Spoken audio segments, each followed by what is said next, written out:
go'zal SUVlardan biri. GMC Denali Yukon. Hammaga assalomu alaykum va rahmatullohi va barakatuh. Qadrdonlar, shuni bitta obzor qilib, sizlarga narxini aytib o'tamiz. Bu 2026-yil model bo'ladi. Xrom bilan qora Black Piano aralashmasida bo'lgani uchun Black Edition seriyasiga kiradi va qo'shimcha Ultimate seriya diskalar qo'yilgan. Bir shunga e'tibor berasiz. R22 Ultimate seriya dizaynli diskalar turibdi. Pneumo podveska bo'ladi bular. 6.2 motor va Amrazning V8. Eng shoshli motorlardan biri bo'ladi. Atmosferniy motor, qo'zg'alish momenti 624 bo'ladi.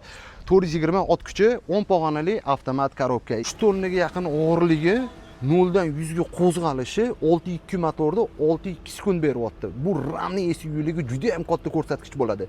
Endi ichini bir qisqacha tanishtirib o'tib ketaman. Qadrdonlar, multirul, rullarimizda ham abagrev bor. Head up display, sidenalarimizda abduf, abagrev, massaj, keyin qo'shimcha yana sidena pamyat.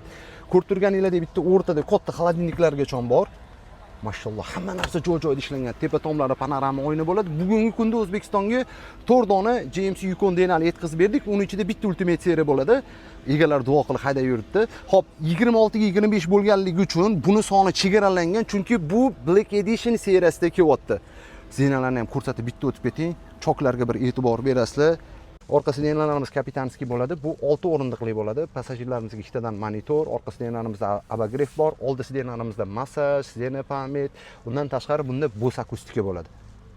Ko'pchiligiga buni narxi qiziq. Buni Sip Tashkent 95 ming dollarga olib beramiz.